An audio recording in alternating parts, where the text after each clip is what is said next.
അസ്സലാമു ഇന്ന് ഞാൻ വന്നിട്ടുള്ളത് നല്ല കിടിലനായിട്ടുള്ള നല്ല സിമ്പിൾ ആയിട്ടുള്ള ഒരു ഡ്രിങ്കിൻ്റെ റെസിപ്പി ആയിട്ടാണ്. നമുക്ക് പാലൊന്നും ഇല്ലെങ്കിലും പെട്ടെന്ന് ചെയ്തെടുക്കാൻ പറ്റുന്ന നല്ല ടേസ്റ്റി ആയിട്ടുള്ള ഒരു ഡ്രിങ്കാണ്. അപ്പോൾ എല്ലാവരും ട്രൈ ചെയ്ത് നോക്കുക. വീട്ടിലുള്ള സാധനങ്ങളൊക്കെ വേണ്ടുള്ളൂ.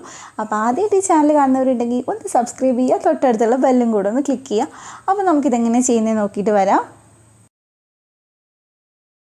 അപ്പോൾ ഇതുണ്ടാക്കാനായിട്ട് ആദ്യം തന്നെ നമുക്ക് കസ്കസ് ഒന്ന് കുതിർത്തിയെടുക്കണം. അപ്പോൾ അതിന് വേണ്ടിയിട്ട് ഞാനിവിടെ 1 ടീസ്പൂൺ കസ്കസേ എടുക്കുന്നുള്ളൂ. നമ്മൾ ഏകദേശം ഒരു 2 വലിയ ജ്യൂസ് ഗ്ലാസിൻ്റെ അളവാണ് കേട്ടോ പറയുന്നത്.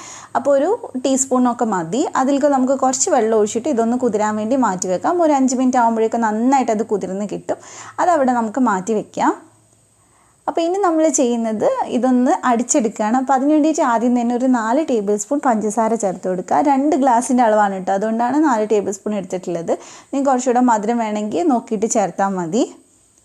പിന്നെ അതേപോലെ തന്നെ ഇതിലേക്ക് നമ്മൾ ചേർക്കുന്നത് പാൽപ്പൊടിയാണ്.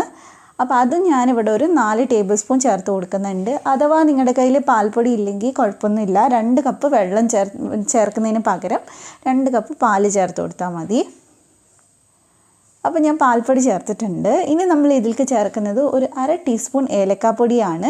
അതിൻ്റെ കൂടെ തന്നെ ഞാൻ കുറച്ചൊന്ന് ഫ്ലേവർ കൊടുക്കാനായിട്ട് മാംഗോ എസെൻസ് ചേർക്കുന്നുണ്ട്.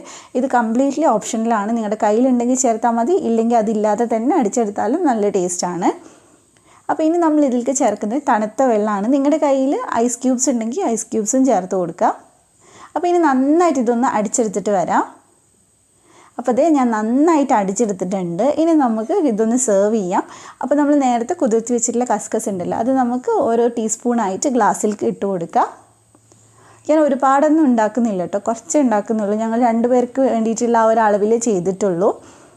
അപ്പോൾ നമുക്കിനി ഇതൊന്ന് ഒഴിച്ചു കൊടുക്കാം.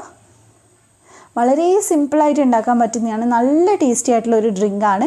ഇതൊക്കെ പണ്ടൊക്കെ നമ്മുടെ നാട്ടിലൊക്കെ കല്യാണ വീട്ടിലൊക്കെ കൊടുക്കുന്ന ഒന്നാണ് കേട്ടോ. അപ്പോൾ ചിലപ്പോൾ എസെൻസ് ചേർത്തിട്ട് കൊടുക്കും, ചിലപ്പോൾ എസെൻസ് ഒന്നും ഇല്ലാതെ ഏലക്കപ്പൊടി മാത്രം വെച്ചിട്ടും ചെയ്യാറുണ്ട്.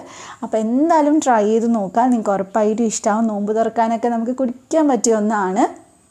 അപ്പോൾ നിങ്ങൾക്ക് ഈ വീഡിയോ ഇഷ്ടമായിട്ടുണ്ടെങ്കിൽ ഒന്ന് ലൈക്ക് ചെയ്യുക, ഫ്രണ്ട്സിനൊക്കെ ഒന്ന് ഷെയർ ചെയ്ത് കൊടുക്കുക. അതുപോലെ തന്നെ ഈ ചാനൽ ഫസ്റ്റ് ടൈം കാണുന്നവരുണ്ടെങ്കിൽ ഒന്ന് സബ്സ്ക്രൈബ് ചെയ്യുക. എന്നിട്ട് തൊട്ടടുത്തുള്ള ബെല്ല് ക്ലിക്ക് ചെയ്ത് ടോളും കൂടെ ക്ലിക്ക് ചെയ്യുക. എങ്കിൽ മാത്രമേ ഞാൻ വീഡിയോസ് ഇടുന്ന സമയത്ത് നിങ്ങൾക്ക് നോട്ടിഫിക്കേഷൻ വരുള്ളൂ. അപ്പോൾ മറ്റൊരു അടിപൊളി ഇഫ്താർ റെസിപ്പി ആയിട്ട് ഇൻഷാ അല്ലാഹ് നമുക്ക് വീണ്ടും കാണാം. Thank you for watching.